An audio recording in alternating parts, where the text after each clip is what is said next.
சாய்ராம். கபர்டே டேரி கோபர்காம் மற்றும் தஹானு தாசில்தார்கள் வருகை. 31/12/1911. நான் மிகவும் அதிகாலையில் எழுந்திருந்தேன். வழிபாடு செய்தேன். தாழ்வாரத்தில் நடந்து சென்றேன். அப்போது ஹம்சா கீழ்ப்படியில் வந்தார். தாம் சரியாக தூங்கவில்லை என்றும் எனவே வெளியே திரிந்து கொண்டிருப்பதாகவும் கண்டோபா கோவிலுக்கும் பின்னர் தற்சமயம் ராமகிருஷ்ண மாயி குடியிருந்து வரும் வீட்டுக்கு அவளது பிரார்த்தனைகளை கேட்பதற்காக சென்றதாகவும் கூறினார்.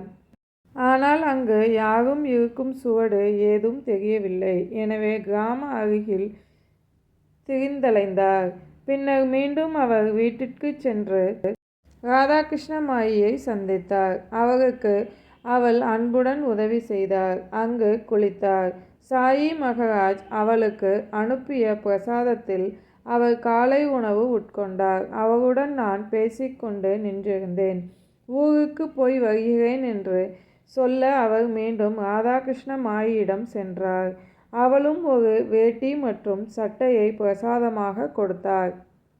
தம்முடன் கூட இருந்த 3 இளைஞர்களுடன் அவர் பம்பாய் திரும்பினார். அவர்களுள் ஒருவர் பெயர் ரேகே.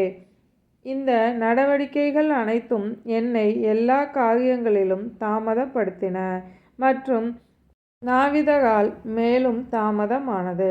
சாயிபாபா வெளியே கிளம்பி போவதை நான் கண்டேன். ஆயினும் யாரும் தமதருகில் நெருங்கி வருவதற்கும் வணக்கம் செய்வதற்கும் ஒருவரையும் அனுமதிக்கவில்லை. பின்னர் நான் மசூதிக்கு சென்று மதிய வழிபாட்டிற்காக அமர்ந்திருந்தேன்.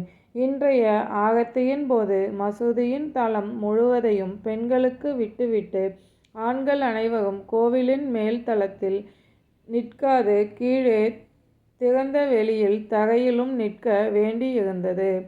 ஏற்பாடுகள் மிகவும் சிறப்பாக இருந்தது.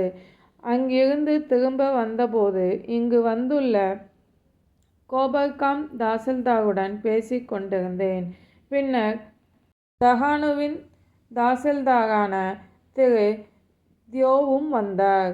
ஆரத்திக்கு முன் நானாசாஹிப் சந்தோர்கரும் வந்தார். எங்களது காலை உணவு வழக்கம் போல் மதியம் 2 மணிக்கு உண்டோம்.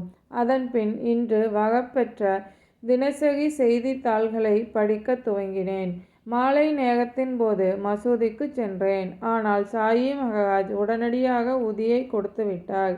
எனவே நான் கோவர்தன் தாஸ் கூட இருக்கும் குஜராத்தி சாஸ்திரிகளுடன் புதிய கட்டிடத்தின் திண்ணையில் அமர்ந்து பேசிக் கொண்டிருந்தேன். சாயி மகராஜ் வழக்கமான மாலை உலாவிற்கு வெளியே கிளம்பி செல்லும் போது கண்டு வணக்கம் தெரிவித்தோம். மீண்டும் ஷேஜ் ஆரத்தியின் போது பாபாவை கண்டு வணங்கினோம். அதன்பின் பீஷ்மாவின் பஜனையும் நடைபெற்றது. ஓம் சாய்ராம். சாயின் வார்த்தைகள் மீது நம்பிக்கை வைப்போம்.